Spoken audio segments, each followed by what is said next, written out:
Parang lagi nakakapanibago. Hindi, bago po ako mag-share, may papatotoo lang po ako. Kasi po, last week po, nag-tights po ako. Di ba, ang sabi po, 10% palagi ang dapat na ipinagkakaloob natin. Once na may natatanggap tayo, dapat 10% agad, inaawas. Yung 10% po, may butal. Sabi kong ganun sa sarili ko, kinalculator ko pa. di may butal. Sabi ko sa loob ko, huwag nang magbutal. Isagad ko ng sinobrahan ko. Kasi para sa Panginoon naman, sabi kong ganun. Tapos, mga kinahapunan, biglang may nag-abot sa akin. Sakto nung sinobra ko, ang laki. Kaya nakakatuwa lang yung Panginoon na once na inuna mo talaga siya, iba siyang magbigay. Yun po. Manalangin muna po tayo. Hallelujah. Lord, muli, maraming salamat po, Ama, sa pagkakataong inyo pong pinagkaloob sa amin dito, Ama. Dalangin niya po namin, Lord, na samahan niyo po kami sa aming usapan sa mga oras na ito. Patuloy niyo po akong gabayan sa aking pagsasalita sa harap, na kayo po ang maging gabay ko. Yung nais nyo lamang po ang aking masabi. At Lord, dalangin ko, patuloy niyo pong buksan ang puso't isipan ng bawat isa na narito, na patuloy naming matanggap ang aming mapapakinggan. Maraming salamat po sa pangalan ni Jesus. Amen. Ang verse ko po Philippians 4:8.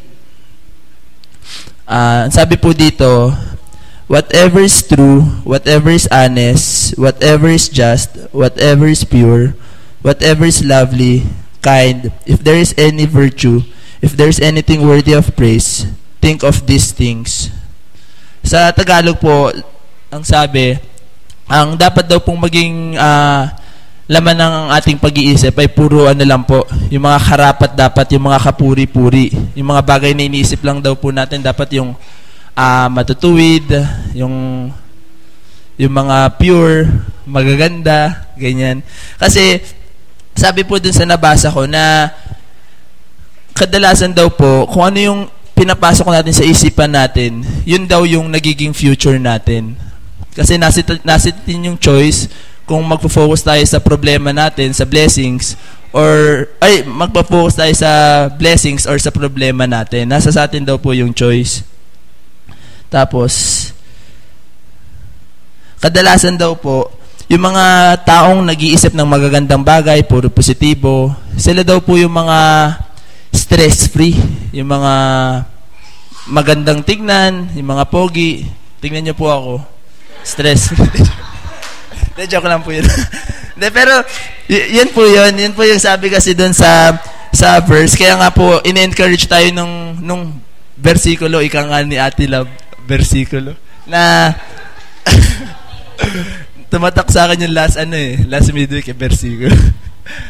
Na yun nga po na yung magagandang bagay, once na iniisip lang po natin siya, yung pure yung pag-iisip natin, na kahit may naririnig po tayong hindi maganda, yung kalabasan din daw po natin magiging maayos, magiging parang ba yun, di ko basta yung stress-free. Yun ba? Sorry Ayun ba? Ayun, walang alalanin. Ang hirap tumayo talaga dito. Ayun po, yung title nga po pala nito, Fix Your Mind. Yun po pala, nakalimutan kong sabihin Fix your mind. Kaya dapat po, the more daw nating sineset yung pag-iisip natin sa magagandang bagay, sinasarado daw po natin yung pintuan sa mga negatibo, sa mga gawa ng kaaway. Kaya daw po, para daw mas magkaroon tayo ng mahabang buhay, mas masaganang buhay, linisin natin yung pag-iisip natin. Kaya, sobrang iksi lang po na i-share ko Kaya nga po, ngayong gabi, in-encourage ko po kayo na gawin niyo po lahat ng bagay, kahit ano pa yung kinakailangan nito para lang magawa itong mabuting pag-iisip na to.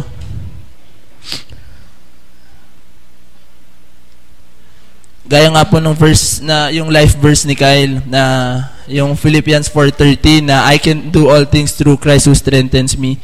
Na kung sa everyday na pagsubok natin sa buhay, kung yun yung iisipin natin, hindi tayo mangangamba.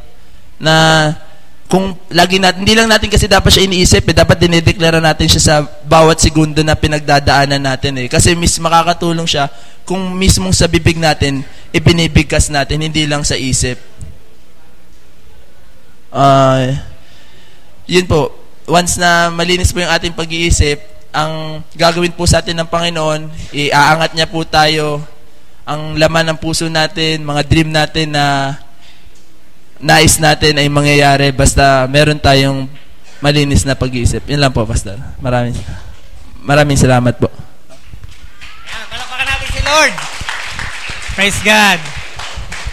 Ayan, so fix your mind. Pakibalik naman best ng verse. Ayan. So, alam ko po habang nakatayo si Mark dito, may naiisip kayo na patungkol dun sa kanyang isinishare sa atin. Amen po ba?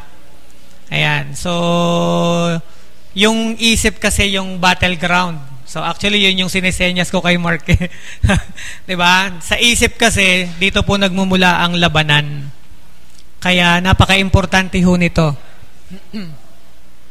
Sabi, finally, brothers, whatever is true, whatever is noble, whatever is right, whatever is pure, whatever is lovely, whatever is admirable, if anything is excellent or praiseworthy, think about such things.